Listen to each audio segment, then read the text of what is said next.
Sometimes you take L's in business. What we're going to do is we're going to go and cut our losses and learn from it, right?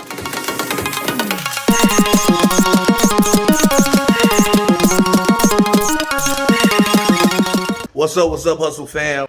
What I want to encourage each and every one of you all to do, regardless of when you see this video, I want you to think about what is the most profitable thing you can do today and make it your business to accomplish that today. So while I, as a serial entrepreneur, it's a ton of things that I can be doing. I'm working with my team of writers that I recently hired to help me to produce more content for my publishing company. I could be recording and editing more YouTube videos. I could be checking on my crypto and my stocks. I could be on Zillow looking at new properties to invest in. I'm doing an endeavor where we're about to launch our first food trailer. There's so much stuff. There's so much stuff going on in life. And I'm sure you're the same way. You might have things going on with your children, things going on with your significant other, things going on at work, things that you want to accomplish in your personal life.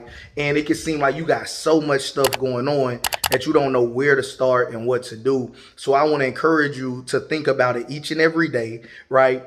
You could write out or put it in your phone, whatever is the best way to track it, and say, what is the most profitable thing? If I only can accomplish one thing today, all right, because we never know how much time we have, and not to sound morbid and talking about death, but even beyond that, just you could get busy. Anything can happen. Your phone can ring. So I am getting into the habit of documenting it and want to share it with you as well, is that while there's so many things we can do today, let's say if I could only accomplish one thing today, and that's all I will be able to do, what will be the most profitable? And when we're talking about profitable, it's not just money. So maybe everything you do today is going to make around the same amount of money. Or you might not even care about it from a monetary perspective. It will be what will give you the most fulfillment, what will make you the most happy.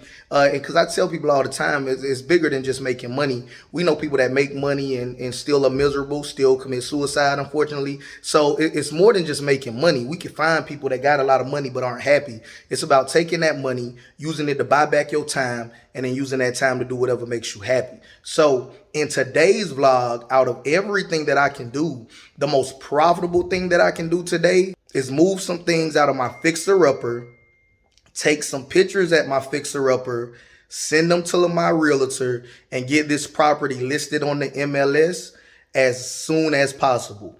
I'm also in the process of closing on another investment property. I'll take you guys along for the journey, show you guys a little bit of that as well. You guys are going to see the condition. It needs quite a bit more work. But if I send that out to my realtor, that's easily, we're looking at on the low end, $20-something thousand profit. On the high end, $40-something thousand profit. At this point, I'm just trying to move on from this project. You got to know when it's time to call it quits and move on to the next thing. So I'm going to take you guys along, but keep in mind, the purpose of today and every other day is out of all of the stuff that life throws at you and that you want to accomplish, we all got to prioritize things and say, if I could only do one thing today, what would be the most profitable thing? Let's go. All right, you guys. So here at our first stop, got PKG Deluxe here. Be sure to go follow him. He gonna help me out today. So back in the box truck, a lot of you guys may know that my first real business was the independent courier service. So I got a little experience driving these box trucks, but we're not taking this big one. We just getting the smallest one they have, because really all we have in that fixer-upper is some appliances. As of this recording, there's a shortage on appliances. So my realtor, who also does more than just, a typical realtor, she helps me as a real estate investor, and we got some partnerships. She advised me that it's kind of hard to get appliances at this time. So she was saying that while I could sell it with the appliances included, since it's going to be kind of hard to find other appliances, and we're also in the process of closing on another move-in ready property, I could take the appliances out. Of course, we'll drop the price accordingly and just sell it as a fixer-upper as is, no appliances. Whoever buys it will put their own appliances in it, and now I can avoid the future headache of buying a rental property and then having to go source hard to find appliances myself. All right, you all. So we're at the fixer-upper. No telling how long you guys been following me, especially on the main channel, JT Hustles. But y'all guys have seen all sorts of videos here dealing with janky contractors, big possums, venomous snakes, terrible renovations, landscaping. Uh Now personally, the level that we got the house at now is probably $20,000 to $30,000 away from being livable. And I say that because it depends on the price of materials and what kind of contractor you get. Honestly, as you guys can tell, the handicap ramp that we was gonna put here. So of course, a handicap ramp is needed. Repainting this door, getting that thing together. On the inside, it's already past HVAC, it's already past electrical. It hasn't passed plumbing. So whatever a plumber will charge you, depending on who you know, some estimates I got it was as high as $10,000 just to do the plumbing. So that will be probably your biggest expense. It's completely gutted. So also you'll have to, well, we gutted it because it had a mold problem. We put a new roof on it, fixed the leak, gutted it, got all of the mold out. And this house is so old, it didn't have any insulation in it. So insulating the walls, putting up drywall, putting up ceilings. And then it's not a lot of work for anybody out there that's into real estate. But to me, I've already spent way too much money in this property for the neighborhood that it's in. So realistically, it's not worth me continuing to put money in it. Because let's say I do decide, okay, I'll go ahead and put another 20-30,000 in this property, make it move in ready. The rent that I could charge for this house based off of how nice it'll be does not match the rent that people in this area are willing to pay, if that makes sense. Like, if you build a mansion in the projects, that doesn't mean you could charge mansion prices, because people that can afford mansion prices want to stay in mansion communities. So this was my first ever fixer upper. Live and you learn. That's why I wanted to document this journey with you guys, show you the good, the bad, and the ugly. And now I know if and when I ever decide to do another fixer upper, how to cut costs. So all in, I probably have $80,000 invested in this house. Realistically, if I can get 40 something thousand out of it, if I can get half my money back, cool, right? And we still have to do a whole breakdown and see exactly where we at with it price wise. But I'm gonna turn the camera around, show you guys what it looks like. Okay, those are the rocks for some landscaping. That's a dishwasher over there. Of course, we get met with this fridge. The handles are inside the fridge just for safety. There was a wall here and a wall there. We installed these LVLs to support the weight. The floor wasn't level, so we was going through the process of leveling it. That's the inside of that door here. But just the vision was, right, since this will be the last time really us talking about it, you walk in, this was the living room, took this wall out. This will be the dining room area right here. And then after the dining room, it was segue into the kitchen.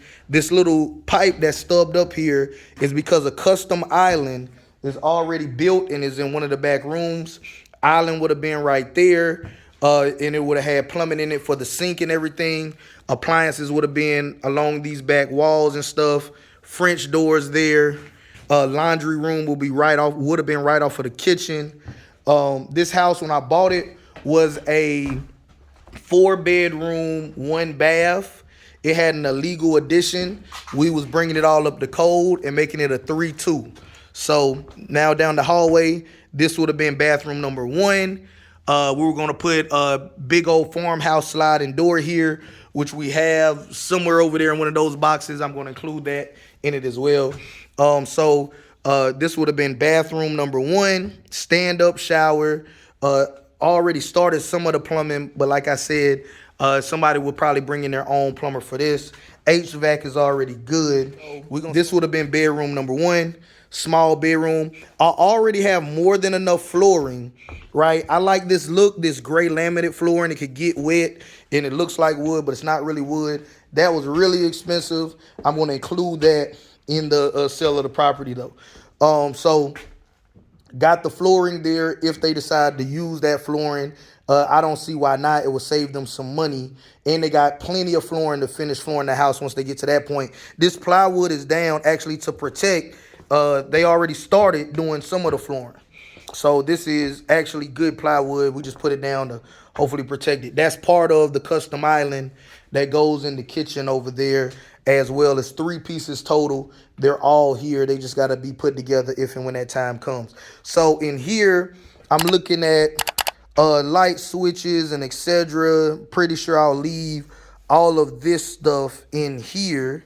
So some GFCI outlets, a lot of stuff we're going to leave just to make it easier for whoever the investor is. It's going to save them a ton of money. Now, if they are just, romanticize the house and they don't want to use the brand new flooring that's already in here, they want to use something else, or they want to take that to another property and use cheaper flooring, that's up to them. But we're going to leave a lot of materials in here. We'll just include it in the cost of the property. And I'm okay with that. Brand new water heater as well.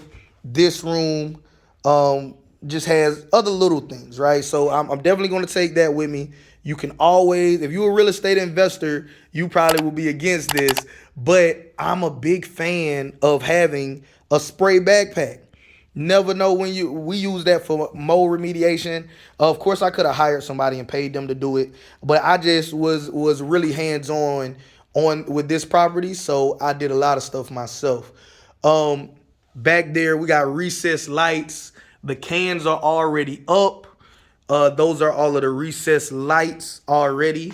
I'll leave them here as well. And they're sitting on the other 2 pieces of that island. So leaving that there as well. So that'll be the complete island. That's a outside light, pot and soil, things of that nature. I am taking this chest here because it does have some tools of mine in it. And, you can always use some tools. So pretty much what I'm taking with me is this tool chest with whatever's in there, the major appliances that's over here. I'll consider taking this lawnmower because I got something else to show you guys in this vlog as well. So I could take this lawnmower and use this at another property that we're about to close on. So we're selling one and closing on one.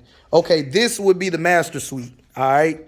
The master suite, no, it looks small, but we had to work with what we had. There was another wall here. We took it out, put in that LVL beam for support. We were giving them a walk-in closet, right? I forget the exact measurements, but it's over 10 feet of just walk-in closet space that this was going to be. And then this would be the second bathroom. They would have the tub here, toilet over there, stand-up shower there, vanity here. All right, so that is the quick down and dirty tour of the inside.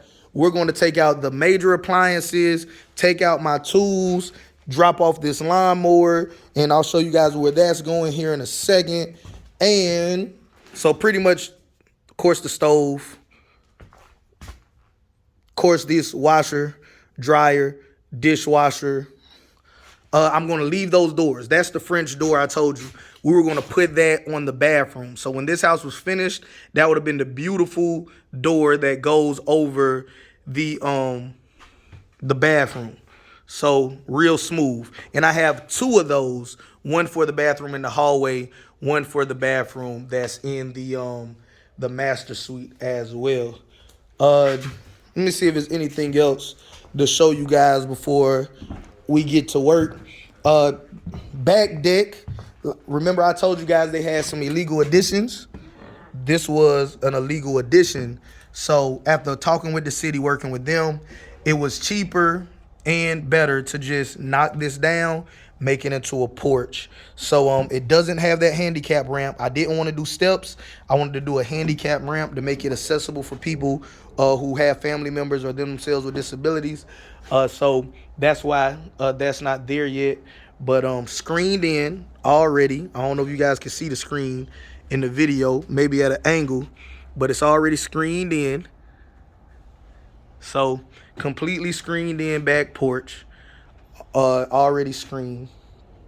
This right here is just protected. The hot water heater was going to be inside this closet. So when we finished it, of course, this would have all been pretty just like this. That would have been a hot water heater with a little extra space to store any little things that you might want to keep stored back here. But beautiful deck. Again, the concept was good, but I overdid it. I didn't know what I didn't romanticize this build, and it cost me. All right. So now what some people will do is cry about it. Hey man, spent 80 something thousand in this property, gotta make your money back. But honestly, with the way the market is now, I could actually quickly offload this property, 1031 the profits over to this other investment that I'm about to move into, and it's better for me to recoup my money in that other property in a better neighborhood that's going to make me more money than it is here. So sometimes you take L's in business. So instead of just trying to stay here and ride the Titanic all the way to the bottom and hope we can make it into Atlantis, right? What we're going to do is we're going to go and cut our losses and learn from it, right? You either win or you learn. This was definitely a learn. So time to get to work. All of the big stuff is in there. So we got a fridge, washer, dryer, dishwasher, stove, major appliances going with me. I thought I had a microwave in here. Apparently I don't. I got one tool chest that I'm gonna fill up with some tools, throw that in there. Everything else is being sold with the house. This area is way cleaner. And there's nothing wrong with these windows, but I just put those boards up just to discourage people from looking inside, because we do have some good materials in here. Never want to tempt anybody. So and you can actually see that it has a little bit more space. Honestly, this is not a big home. Since we deleted that illegal addition and decided to make it an enclosed porch, this house is only 1,100 square feet. So it's not a big house. But by taking out those two walls, it gives you that open concept. It makes your house feel a little bit bigger. But you guys let me know in the comment section. But now we're going to go around, grab a couple power tools, load it up, and then it's time to go. All right. So little minor things we just thrown in here. Never know when you will need another weed eater, push mower, vacuum pack, sprayer, just little tools that I can see myself buying again in the future for little projects here and there. So instead of worrying about it, let's just take the ones we have now. But off we go.